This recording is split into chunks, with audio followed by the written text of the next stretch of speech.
কোন সময় ডাক আসে আপনি আগে কল্পনা করতে পারবেন না। চা খাচ্ছে, ভালো লাগতেছে না, আর একটু বিছানা করে দাও, শেষ। আমার বাবা, আমার ওয়ালিদ সাহেব, এপ্রিল আসলে 2 বছর হবে তিনি মারা গেছেন। মা মারা গেছেন প্রায় 20 বছর হয়েছে মা মারা গেছেন। তো আমার বাবা অনেক বড় আলেম, মাদ্রাসার প্রিন্সিপাল। তো সারা রাত, বয়স্ক মানুষ তো 90-95 বছর বয়স, 1 সপ্তাহ আগে আমার বাসা থেকে গেছেন আমাদের গ্রামের বাড়িতে। আমার মেয়েরা বললো, আপনি সবগুলো নিয়ে যাচ্ছেন কেন কাঠি পুস্কা? বললো যে কবরের কিনারে নিয়ে যাচ্ছি।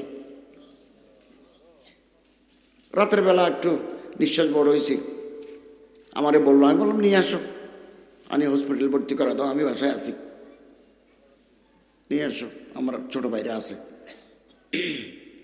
তো উনি কোর্তা গায়ে দিয়েছেন, সদরিয়া গায়ে দিয়েছেন, বলতেছে মোবাইল নাও, বিস্কুটের প্যাকেট নাও, এনার্জি বিস্কিট পছন্দ করতে, এনার্জি বিস্কিট নাও।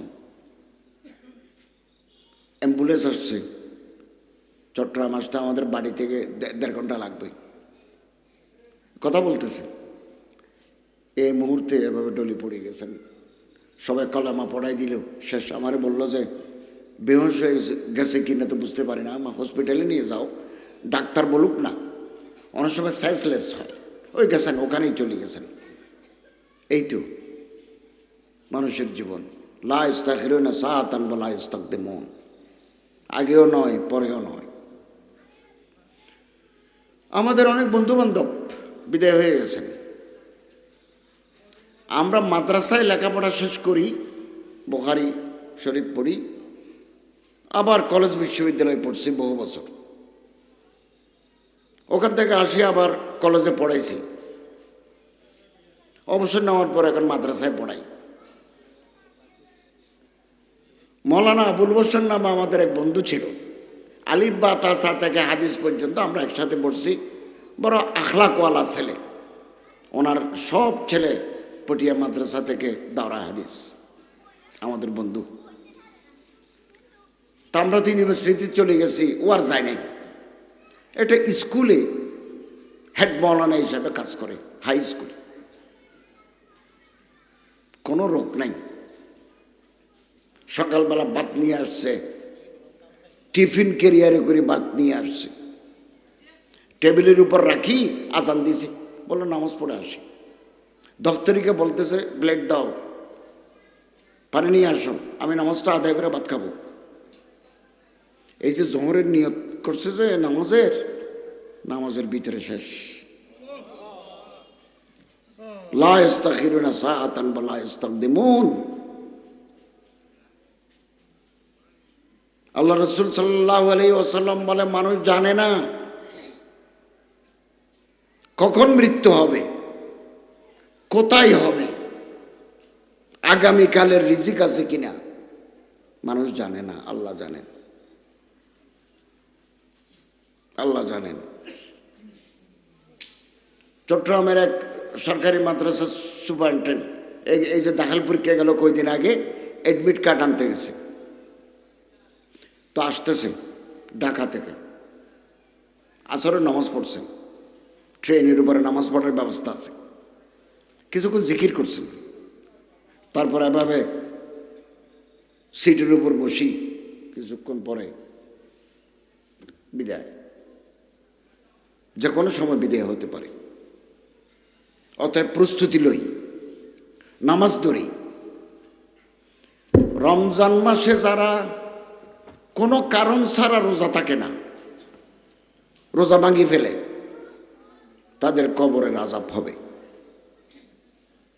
যারা রোজা ভাঙে অসুখ বিসুখের কারণে নয়, স্বাস্থ্য ভালো, ওই দুপুরবেলা একটু ভোক লাগে এই জন্য রোজা ভাঙি ফেলে, তাদের কবরের আযাব হবে। অল্প বয়স্ক মানুষও মারা যায়, বুড়া হয়ে মারা যাবে এরকম কোনো কথা নেই। অতএব প্রস্তুতি লই, নামাজ ধরি। রমজান শরীফ 2 এপ্রিল থেকে রমজান, চাঁদ দেখা গেলে রোজা ধরি, নামাজ ধরি, কোরআন শরীফ তেলাওয়াত করি, কিছু জায়গা জমি মসজিদের নামে মাদ্রাসার নামে ওয়াকফ করে দিই, 5 শতক দেন, 2 শতক দেন, রেজিস্ট্রি করে দিবেন মসজিদের নামে মাদ্রাসার নামে, সুন্দর মসজিদ আলহামদুলিল্লাহ। এই দয়াপুর মাদ্রাসা, কত সুন্দর মাদ্রাসা আছে।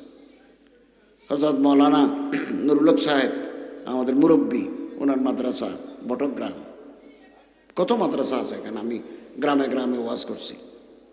রেজিস্ট্রি করে দিয়ে যান, আখিরাতের সামান হবে। যেই মাত্র নিঃশ্বাস বন্ধ হয়ে যাবে, দুনিয়ার সাথে পর্দা, উপরে কি চলে নিচের মানুষ জানে না। কেবল ইবনুল কাইয়িম আল জাওজি আর রূহ একটা কিতাব লিখেছেন, রু এত বড়। রু কি?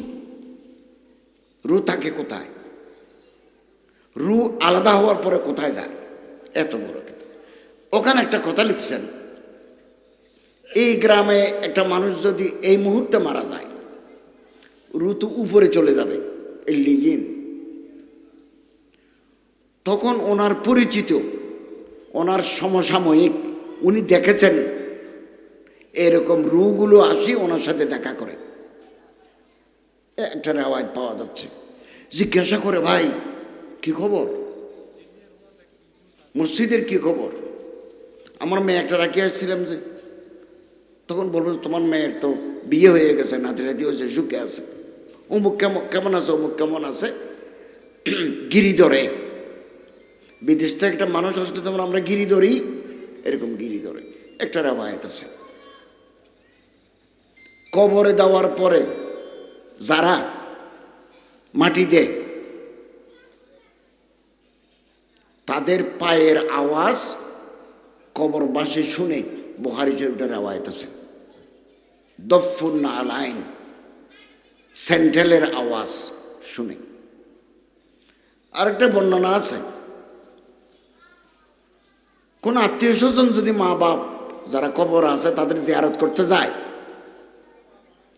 রু আল্লাহ তাআলা রু তাল্লুক করে দেন। উনি বুঝতে পারেন যে আমার কবরের কিরান, আমার ছেলে আসছে, আমার বাবা আসছেন। জীবিত মানুষের সামনে বসলে, আমরা কোনো আপন মানুষের ওখানে গেলে যতক্ষণ থাকি ততক্ষণ ভালো লাগে। কবরের পারেও যদি বেশিক্ষণ একটু দোয়া দরুদ পড়ি, কবরবাসী খুশি হন। এই জন্য আল্লাহ রাসূল সাল্লাল্লাহু আলাইহি ওয়াসাল্লাম বলেন, জিয়ারত করো, জিয়ারত করো বেশি। ফজুরুল কুবুর, কবর জিয়ারত করো।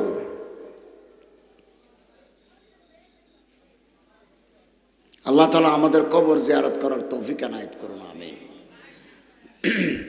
অতএব দাড়ি যাদের সাদা, টাইম নেই, একেবারে টাইম, যে কোনো মুহূর্তে আল্লাহর তলব হবে।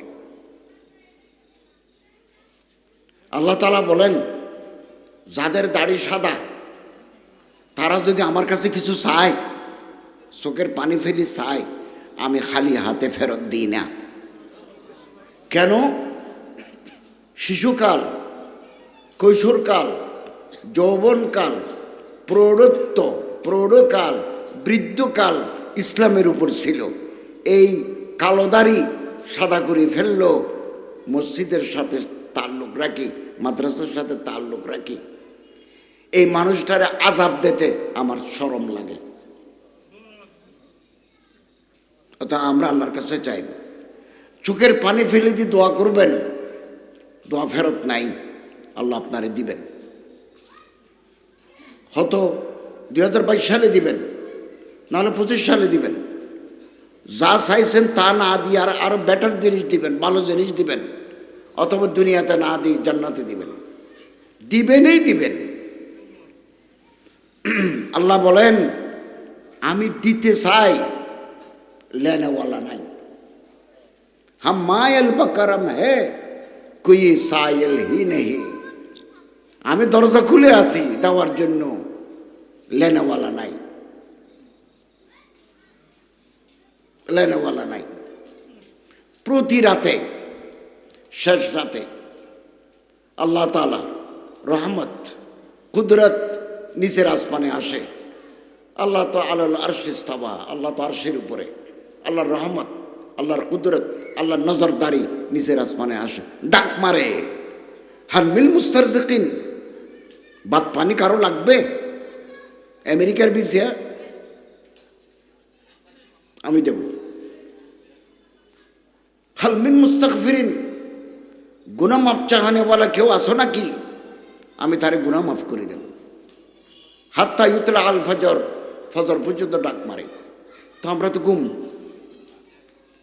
ঘুম, বেশি নাকি দরকার?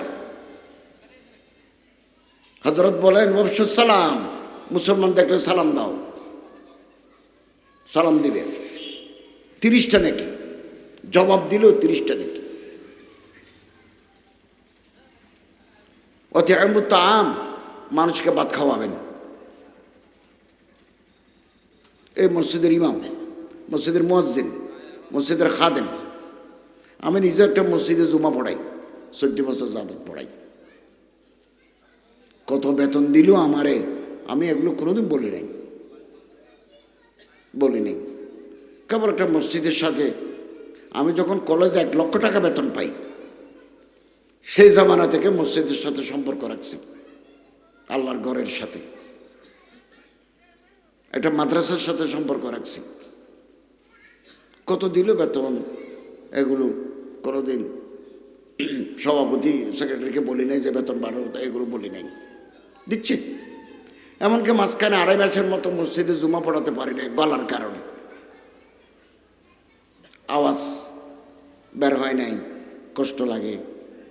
তো আমি একটু দরখাস্ত দিছি যে আমারে বিনা বেতনে ছুটি দেন। ওনারা বললো আপনি এত বছর যাবৎ মসজিদে আছেন, অসুস্থ, চিন্তা করবেন না, বেতন আমার ঘরে পাঠিয়ে দিয়েছেন তারা, মেহরবানি করি।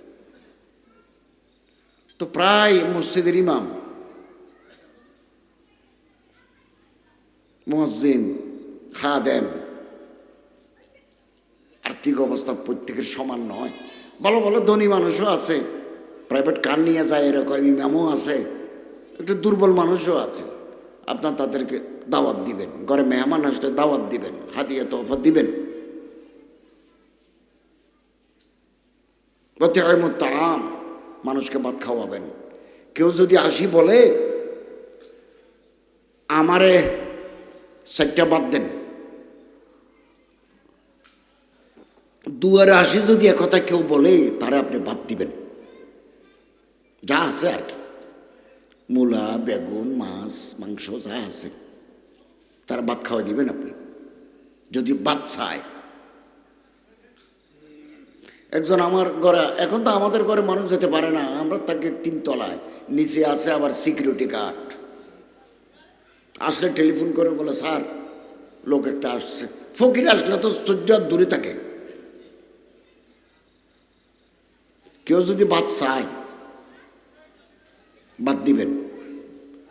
নবী করিম সাল্লাল্লাহু আলাইহি ওয়াসাল্লাম বলেন আফজালুস সাদাকা আন তুশবিয়া কবিদান জায়ান, যার পেটের ভিতরে ক্ষুধা আছে, আগুন জ্বলে, ক্ষুধার আগুন, আপনি ভাত দি, তরকারি দি, তার পেটের আগুন যদি ঠান্ডা করে দেন, আল্লাহ তাআলার রহমত দিয়ে জাহান্নামের আগুন ঠান্ডা করে দিবেন।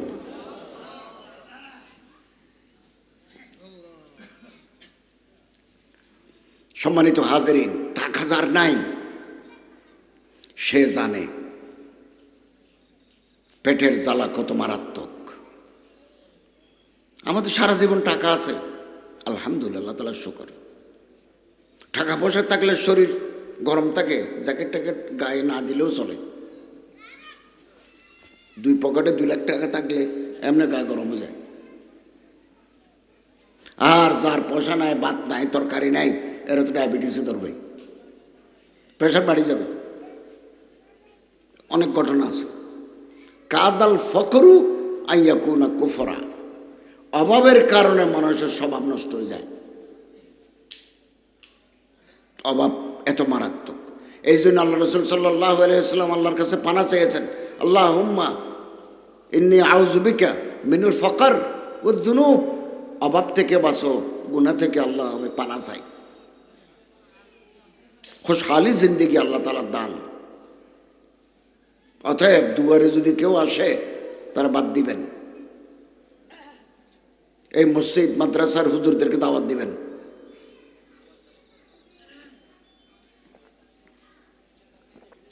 চট্টগ্রাম শহরে ফকির পাওয়া মুশকিল, ডাকলে আসে না।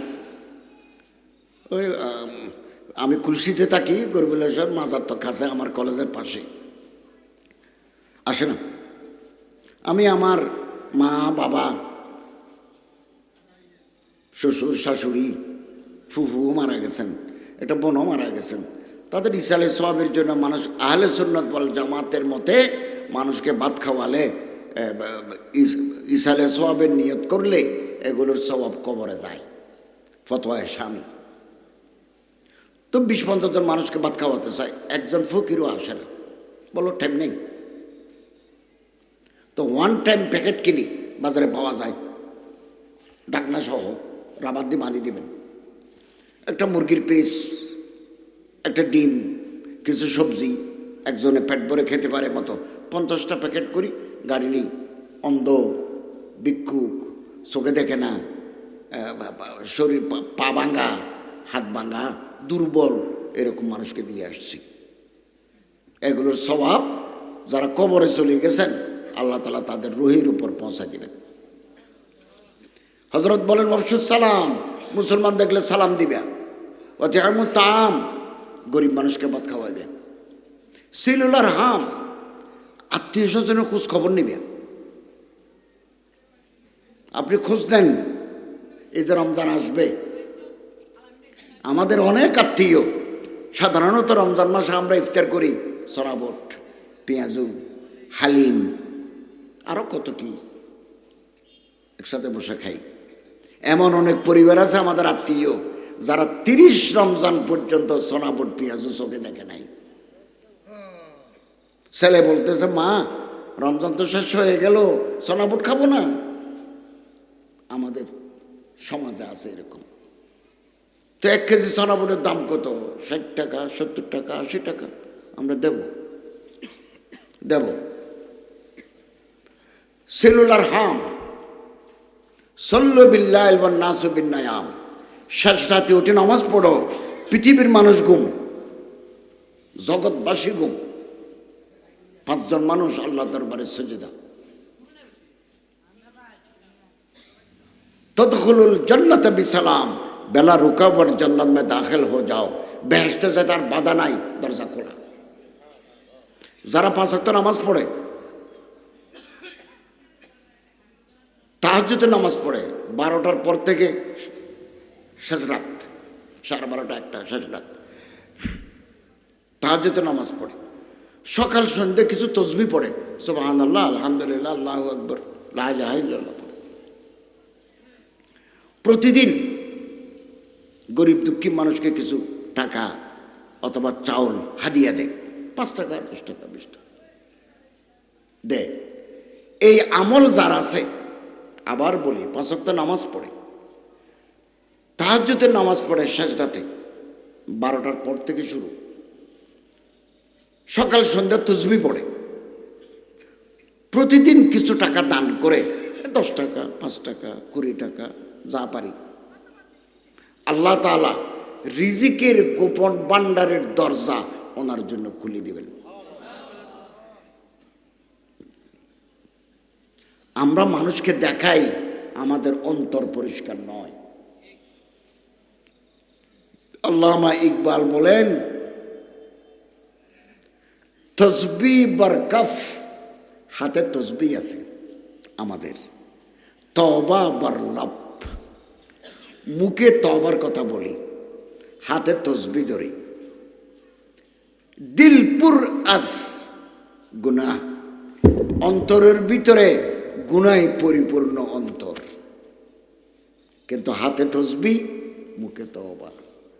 মাসিয়ত রা খন্দামি আয়াত বর ইস্তিগফারে মা, আমার ইস্তিগফার দেখি, গুনাহ ওখানে মুস্কি হাসে, গুনাহ ওখানে দাঁড়ায়।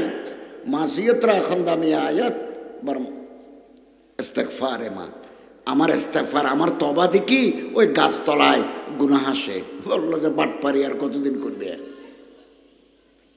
তোমার হাতে তসবিহ, মুখে তওবা, তোমার অন্তরের ভিতরে তো গুনাহ, দিলপুর আস গুনাহ। একটা দোয়া যদি পড়ি, আমল করি, দিল সাফ হয়ে যাবে, মারফত এলাহি হাসিল হবে। মানুষকে দেখানো নয়, আল্লাহরে রাজি করা। শেখুল ইসলাম হাফিজ ইবনে তাইমিয়ার শাগির্দ ইবনুল কাইয়িমকে মাদারিজুস সালিকিন কিতাবে আছে, ফজরের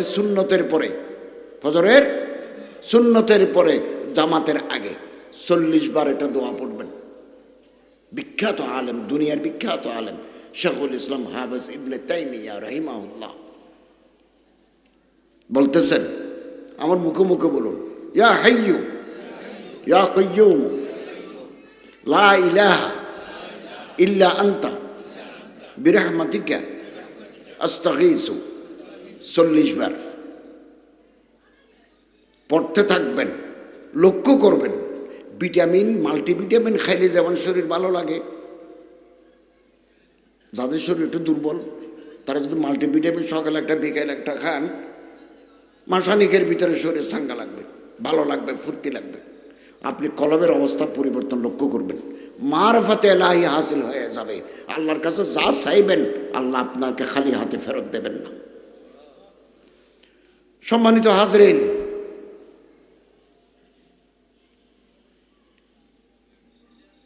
শাবান মাসের 14 তারিখ দিবাগত রাত আসতেছে, মার্চ মাসে 18-17 সান দেখার উপর নির্ভর করবে। এই রাতে মুফতি শফি সাহেব রহমতুল্লাহ আলাই মারফুল কোরআন কিতাবে লিখেছেন, এই রাতে লাইলাতুম মিন নিসফে শাবান মাসের 14 তারিখ দিবাগত রাতে আল্লাহ তাআলা 1 বছরের বাজেট করেন। কারা কারা চলে যাবে, কারা কারা দুনিয়াতে আসবে, এবং আসমান থেকে পানি কত পড়বে, রিজিক বন্টন কিভাবে হবে, এগুলো 1 বছরের বাজেট হয়। রমজান মাসে 1 মাস পরে 26 তারিখ দিবাগত রাত আল্লাহ তাআলা ফেরেশতাদেরকে বাজেট হস্তান্তর করেন, বললো এগুলো এক্সিকিউট করো। তখন আমাদের অনেকের কাফনের কাপড় বাজারে চলে আসছে, আমাদের জানা নাই। আল্লাহ তাআলা আমাদের কবরের সামান জোগাড় করার তৌফিক দান করুন, আমিন। হযরত আবু বকর রাদিয়াল্লাহু তাআলা আনহু কবর দেখলে কাঁদতেন, হাত্তা ইয়াবুল্লা লাহিয়াতাহু, চোখের পানিতে দাড়ি ভিজে যেত, চোখের পানিতে দাড়ি ভিজে যেত। সাহাবায়ে কেরাম জিজ্ঞাসা করলেন, আমিরুল মুমিনিন কবর দেখলে কেন কাঁদেন? তিনি বললেন, কবর হচ্ছে প্রথম স্টেশন, বারজাখ আখিরাত প্রথম স্টেশন কবর। এই প্রথম স্টেশনে যে ধরা পড়ে যাবে তার জন্য প্রতিটি স্টেশন কঠিন হবে। আমি জানি না আমার কি অবস্থা হয়, এই জন্য কবর দেখলে কাঁদি, কবর দেখলে কাঁদি। মিশকাত শরীফের হাদিস, আমরা আমাদের লেনদেন পরিষ্কার করে ফেলি, আল্লাহর কাছে দোয়া করি, আল্লাহ কর্জ শোধ করে দাও। মাথার উপর অনেক কর্জ, ফায়দা পাবেন, কর্জ মুক্তভাবে কবরে যেতে পারবো, কর্জ নাই। একটা লাশ আসলো, নবী করিম সাল্লাল্লাহু আলাইহি ওয়াসাল্লাম আসেন মদিনার মসজিদের বারান্দায়, লাশ রাখলো, ছেলেরা কাঁধে করে নিয়ে আসছে। হযরতের সাথে দেখা করি, ছেলেরা বলল, ইয়া রাসূলুল্লাহ, আমার বাপ মারা গেছেন গত রাতে, লাশ নিয়ে আসছি, গোসল করাইছি, কাফন দিছি, আপনি একটু জানাজা পড়াই দিলে আমরা গ্রামের কবরস্থানে দাফন করব। হযরত বলেন, সবাইকে লাইন ধরতে বলুন, আমি অজু করে আসতেছি, সবাই লাইন ধরে বলল, লাইন ধরছে, সফবন্দি, লাইন আপ। হযরত আসছেন, মিশকাত শরীফে আছে, আল্লাহু আকবার করে নামাজ শুরু করবেন। ফাইলতাফাতা নবী সাল্লাল্লাহু আলাইহি ওয়াসাল্লাম ইলান নাস, হজরত পিছনে ফিরলেন, লাশ সামনে। হজরত বলেন, এই যে মানুষ আজকে খাটের উপর উঠছে, এ তো আমার দেশের মানুষ, আমাদের এলাকার মানুষ। আমরা তাকে মসজিদে দেখছি, আমরা তাকে বাজারে দেখছি। ওনার টাইম শেষ হয়ে গেছে, উনি বিদায় হয়ে গেছেন। আমি জানতে চাই, হজরত বলেন, আমি জানতে চাই লেনদেন পরিষ্কার করে গেছেন কিনা। হাল আলা সাহিবুকুম দাইনুন, দাইনুন মানে কর্জ, লোন, ঋণ। তোমরা কি কোনো টাকা পয়সা এই মানুষটার কাছে পাইবে? ও তো বিদায় হয়ে গেছে, ওর আসবে না। ফরএভার হি হ্যাজ গন, আর আসবে না। কবর পর্যন্ত, কবরে যে নেম প্লেট দেয় এটাও মুছে যাবে, কবরের দেওয়াল জড়ি যাবে। কয়জনে করে? ছেলে করে, নাতি দেখলে নাতি করে, এরপরে তার খোঁজ রাখে না কেউ। ওই যে কবরের দেওয়াল পর্যন্ত ভাঙি যায়, নিচ্ছিন্ন হয়ে যায়, মাটির সাথে মিশে যায়। জানাজার মাঝখান থেকে এক লোক আসি বলল, ইয়া রাসূলুল্লাহ, আমি পাবো। হযরত বলেন, আসো। তাল, কত পাইবে? লোকটা বলল, দিনারানে। দিনার মানে সোনার টাকা, গোল্ডেন কয়েন, সোনার টাকা। আরব দেশে 3 ধরনের টাকা ছিল, সোনার টাকা, রূপার টাকা, তামার টাকা। দিনারুন, দিরহামুন, ফালুসুন। দিনারের বহু বছর, দানানির, দিনারানে তসনিয়া, দুইটা পাবো, 2 লাখ টাকা। আসো। ছেলেদেরকে ডাকে আল্লাহ রাসূল বললেন, তোমার বাবা যে টাকা দাবি করতেছে সত্য কিনা? তোমার বাবার কাছ থেকে 2 লাখ টাকা পাবে বলতেছে, সত্য কিনা? বললো, হুজুর সত্য। তো টাকা নিছিল কেন? টাকা নিছে যে আমার বাবা ব্যবসার জন্য নিছে, ব্যবসা মার খেয়েছে, দিতে পারে নাই। হযরত বলেন, তোমার বাবার জায়গা জমি নেই? আছে তো। তো জায়গা জমি তো ছেলেরা বলতেছে আমরা ভাগ করে নিছি। হযরত বলেন, তোমার বাবার পাওনা পরিশোধ না করে তুমি পৈতৃক সম্পত্তি ভাগ করতে গেলে কেন? উনি তো অপরাধী। মানুষের হক রাখি কবরে যাচ্ছে, এগুলো তো আল্লাহর কাছে বিচার হবে। ওনাকে হাত করা দিয়ে কিয়ামতের মাঠে ফেরেশতারা তুলবেন। হযরত বলেন, তোমার বাবার জানাজা আমি পড়াবো না। ফাদালানহু রাসূলুল্লাহ সাল্লাল্লাহু আলাইহি ওয়াসাল্লাম। হযরত চলে যাচ্ছেন, সবাই দাঁড়ানো আছে। যাওয়ার সময় নবী করিম সাল্লাল্লাহু আলাইহি ওয়াসাল্লাম বলে গেলেন, সল্লু আলা সাহিবিকুম, তোমরা যে কোনো একজনের জানাজা নামাজ পড়ে দিও। আমি আসামির জানাজা পড়াবো না, আসামি। সবাই কাঁদতেছে। হযরত জানাজা পড়ে দিল, আল্লাহ হয়তো মাগফিরাত করতেন। পিছনে ছিলেন হযরত আলী। হযরত আলী বলেন, বলেন, ইয়া রাসূলুল্লাহ হুমা আলাইয়া, এই 2 টাকা আমি দেব, 2 লাখ টাকা, আপনি আমারে পরিচয় করাই দেন। হযরত পরিচয় করাই দিলেন। ফাতাকাদ্দাম রাসূল ওয়া সাল্লা আলাই, আল্লাহ রাসূল আসলেন, জানাজার নামাজ পড়াই দিলেন, লাশ নিয়ে গেল। হযরত আলীর মাথায় হাত রাখে আল্লাহর পয়গম্বর বলেন, আলী জাযাকাল্লাহ খাইরান, আল্লাহ তোমার উত্তম বদলা দান করুক। ফক্কু রিহানা কামা ফাকাক্তা রিহানা আখিক। এই মানুষের হাতে কোমরে শিকল পড়ে যেত কিয়ামতের দিন, তুমি খুলে দিলা। আমি দোয়া করি গেলাম, যেদিন তুমি মারা যাইবে ওই দিন যদি কর্জের শিকল পড়ে, আল্লাহ যেন শিকল কোলার ব্যবস্থা করে দেন।